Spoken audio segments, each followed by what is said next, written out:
What's up guys, welcome back to Inside Out Precision. It is my second favorite time of year, right behind bow season, and that is because all the new bows are coming out. So in today's video, we're gonna go over the technical specs and run the new PSE Evo NXT 31 through the Chronograph.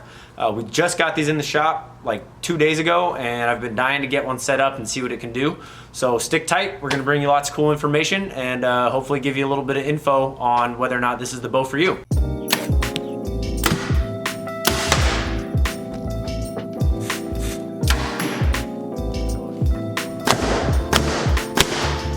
Oh yeah. All right, so as I said, this is the PSE Evo NXT 31, and to go over some technical specs first, as the name would suggest, it is 31 inches axle to axle. Now they do make this in a 33 and a 35, which I will be reviewing in days to come here, but I'm gonna start with the 31. So this is one of their flagship hunting models for the year. First impressions right out of the box is that it looks like a very comfortable bow to shoot.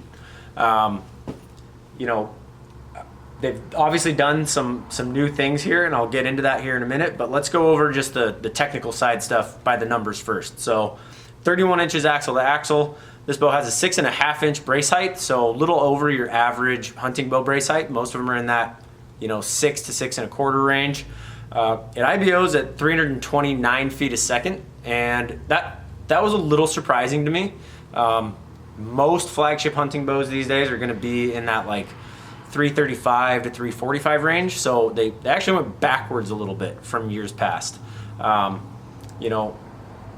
we're talking 5-8 feet a second, not a huge deal, but I think that might be a little off-putting to some customers when they're looking at a new bow. If they've got let's say a Hoyt and this bow, and they're the same price, but one is going 15 feet a second faster, I think that might kind of turn some guys away, but we'll see when we run it through the Chronograph.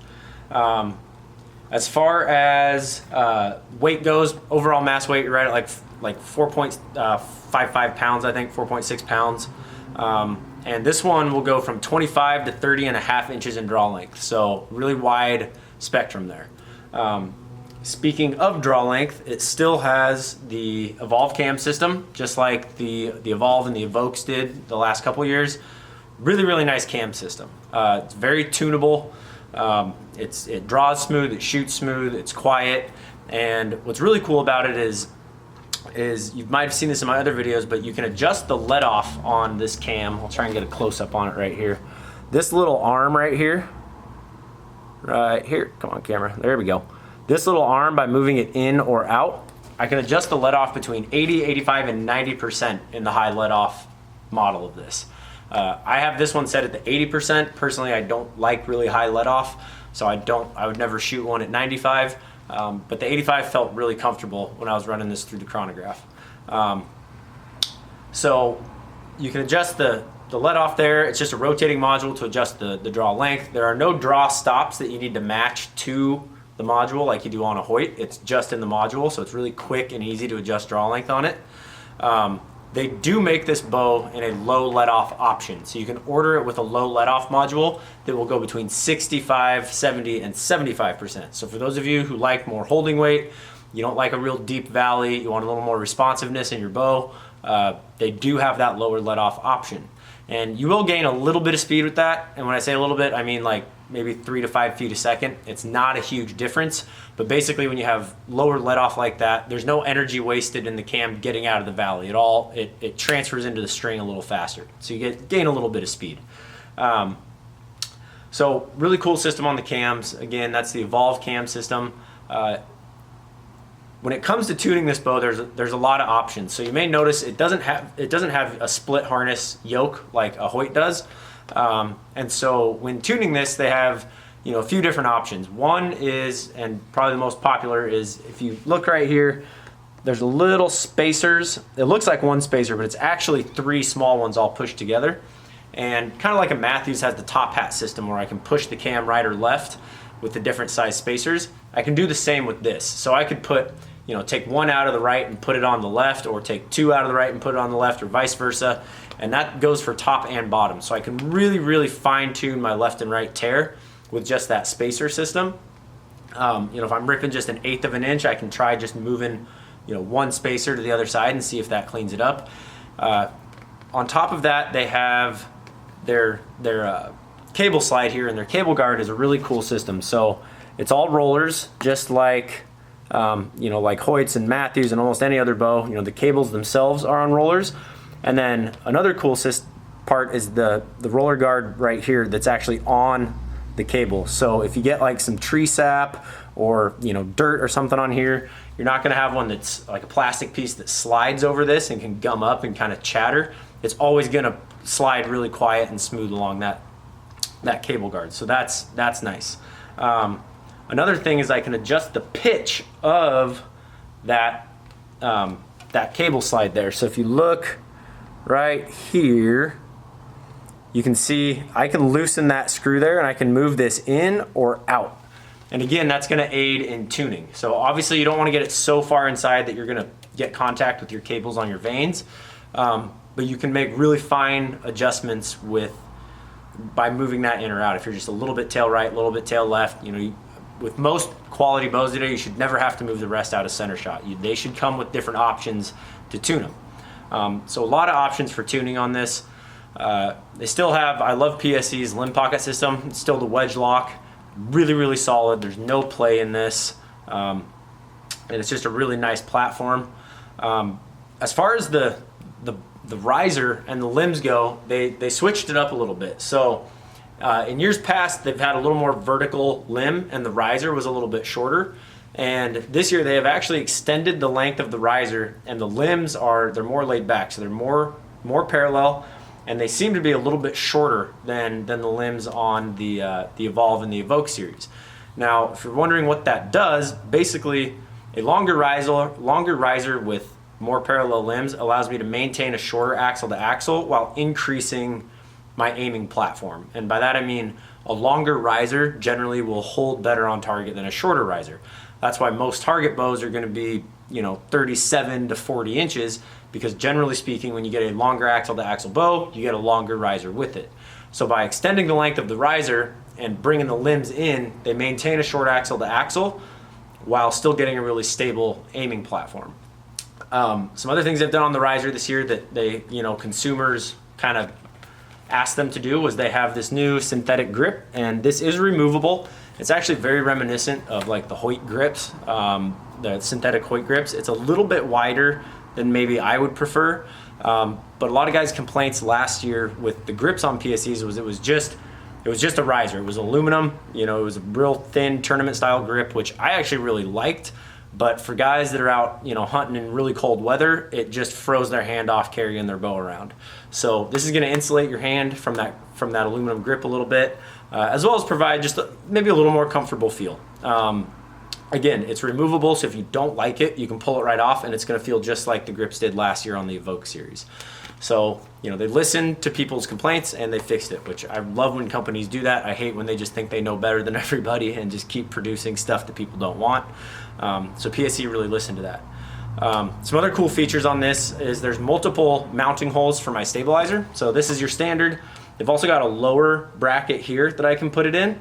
And then they also have the rear stabilizer mount right on the back here. So you got a bunch of different configurations you can play with. I can run my, if you run a back bar or a V-bar, you can run your stabilizer up here, mount your V-bar on the front here and run it back, or what most guys do is mount it on the back here, and then allows them to run a little bit shorter bar, so less mass weight, but it starts further back, so it ends up acting like, if I put a 10-inch bar on the front, I'd probably only need an 8-inch bar on the back to achieve the same hold. So just a little less bulky, a little less mass weight. So you can really play around with the stabilizer configurations. Another cool thing that they're doing this year is they've got a lot of really cool camo options. So they still have everything they had last year, but they've added First Light Fusion. I know this is probably going to be the most popular one that we sell, especially out west here. Guys just love First Light, love this pattern. And it looks really, really sharp on here. It's a really nice finish on there. For where we hunt out here, it's just a really good pattern. Lots of good colors in it. And I don't see any weird like seams or ugly spots. It seems like it's been done really, really well. So that's cool. You know, you've got the Kuyu, the Cryptic, this, Mossy Oak. They got a whole slew of camo patterns. But again, my first impression of this bow is it looks really comfortable to shoot. Now, I am left-handed, and this is a right-handed bow. I ran this through the Chronograph last night, and I actually did this whole review last night, but when I was uploading the video this morning, I realized that during this portion of the video, something got messed up on the video file, and there was audio, but there was no sound, and so I needed to reshoot it. So in the Chronograph, I'm wearing different clothes. Don't be put off by that. But I got a chance to shoot this last night, and even for me shooting it right-handed, you know, I shoot enough bows right-handed working here that I can get a pretty good sense of how they feel, and has an incredibly solid back wall, rolls into it really well, and it just felt solid. It felt to me like it would aim really well. Now again, that's a personal opinion. I'm not gonna tell you it aims well because it might not aim well for you. That was my opinion. So anyway, I'm gonna roll the footage of me shooting this through the Chronograph. I think you guys are actually gonna be really surprised. I know I was, and I think you guys are gonna like this bow a lot. So without further ado, I'll go run the footage of the Chronograph and show you what this thing can do. All right, so I've got my Chronograph set up here. I've got an arrow, starting with the heaviest, starting at 501. The next one's gonna be 458, so right about 460, 421, a 408, and then a 376. So anything from like a lightweight 3D arrow all the way up to a really heavy, you know, like elk hunting arrow. So this bow, right out of the box, is making 70.5 pounds. This is at 30 inches, and this is the 31. So this is the Evo NXT 31, 70 pounds, 30 inches, and we'll see what this thing can do. That on there.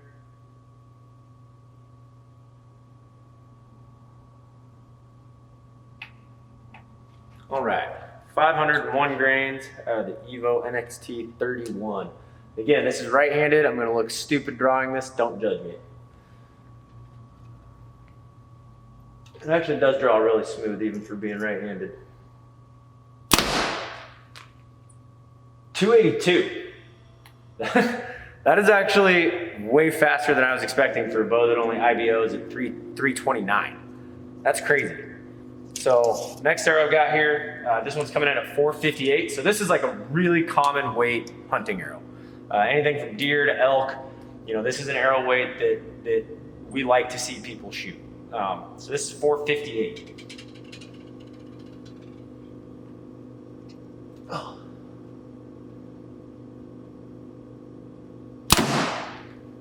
296. I'm like really impressed with that. That's faster than my Traverse at 30 inches and 70 pounds, and it's supposed to IBO at like 338. It's actually right about as fast because I'm shooting a 490 grain arrow at like 284. So that 501 grain arrow was pretty close. All right, next arrow. This is 421.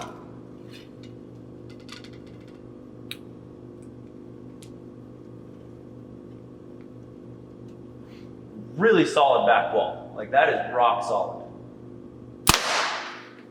303. I'm like legitimately impressed by that. So here's 408.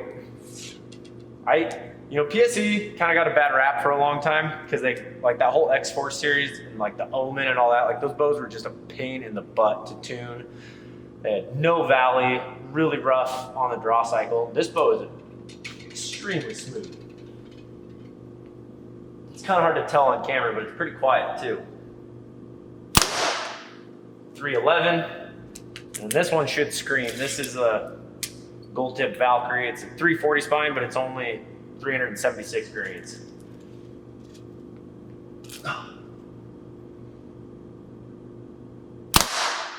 324. So what's crazy is that it's shooting an arrow that's heavier than what an IBO rated arrow is and the IBO specs, and it's only 5 feet a second slower. It's 25 grains heavier than what they rate it with. That's a 350 grain arrow is what the speed rating is at.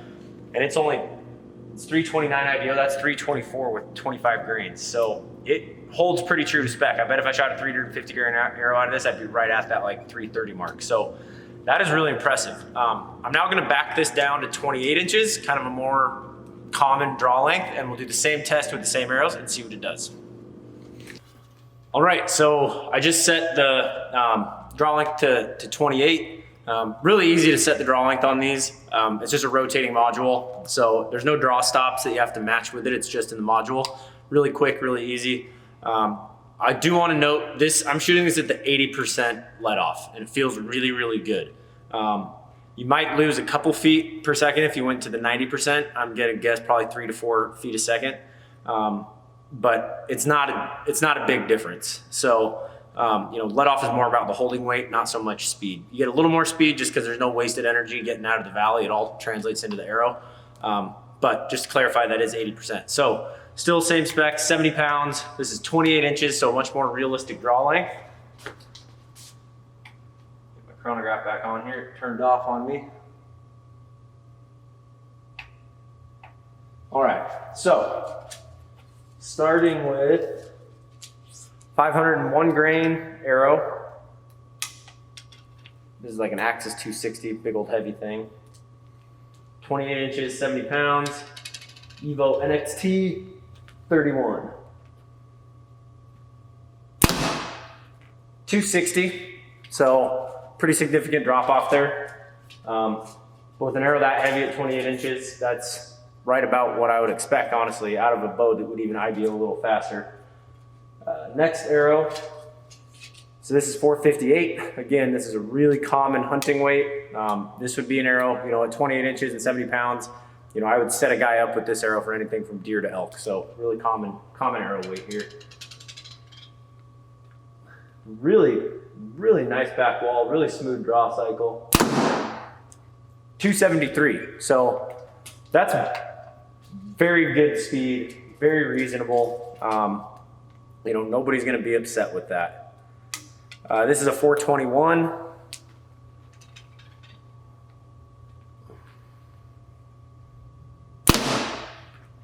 .282. Now we go to a 408.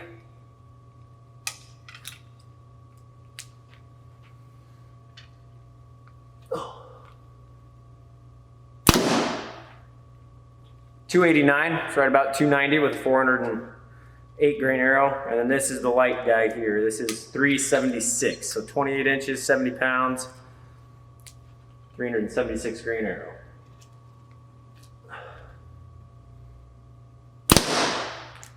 .302. So, man, I am really, really impressed with this. I'm always, you know, I've always kind of been a Hoyt and a Matthews guy. I actually shot a PSE a long time ago, one of their target models. I would seriously take a look at this bow, you guys. It retails right about $1,000 bucks. I think MSRP is $1099. So probably sell for 50 to 100 less than that in most pro shops. But this thing is a shooter. I can't wait to get one in left-handed and actually play around with it a little bit, but I am incredibly, incredibly impressed by that. You know, those speeds are right on par with bows that IBO at like 340, which tells me that this cam system is very, very efficient. You know, certain companies at the short, especially at the shorter draw lengths, they really tank in speed. This bow does not. For a bow that only IBOs at 329, so basically 330, you know, it's right on par with bows that IBO at like 338, 340, 342. You know, the RX3 comes to mind that IBO's at like 342, and this bow pretty much is right on par speed-wise with everything the RX3 can do. So go check one of these out if you get a chance. Like I said, they just came out with this stuff. Your pro shops, if they're a dealer, they should be getting their preview order any day now. Really, really impressed with this bow. So one thing that's cool about this too, I should mention, we can ship PSE. There is no dealer protection on our PSEs. So it was like Matthew and Hoyt, I can't ship them out of state. I can ship these. So if you want me to tune up a bow for you, get it shooting as pretty as it can be, let me know. We can get you one of these in the mail. Like I said, they got a lot of really cool camo options, and it doesn't just shoot well for a PSE. I don't mean that to sound bad. This bow just flat shoots really, really well. I'm honestly really impressed with that. So I hope that that gave you a little bit of a preview, you know, as to what this bow can do. I know we're one of the first shops to have this. Hopefully, you know, if you're looking for some reviews, this will give you what you want. You know, I try and do this just by the numbers. Everybody's gonna have their own opinions, but this bow is smooth, it's quiet, and it's fast. Even though it does an IBO at an incredibly fast speed, it seems to be really efficient. So go get your hands on one of these, give it a try. Feel free to comment below if you have any more questions, or if you have any experience with these and you like them, dislike them, let's hear it. Hit that subscribe button if you haven't already. It really helps us out. The more subscribers we get, the more resources we have to bring you guys more content. So we're working on some pretty exciting things that'll be dropping in the next month or so. So stay tuned for that. Also, I just want to mention those Amazon links are still in the description of all the videos. That refers to a lot of the hunting gear that I use. So if you want to go on there and check some of that stuff out, it doesn't cost you anything more. It's still the same price on Amazon, but we get a little kickback from them. And again, the more resources we have, the more content we can bring you guys. So thank you for watching. As usual, keep it in the middle, and we'll see you next time.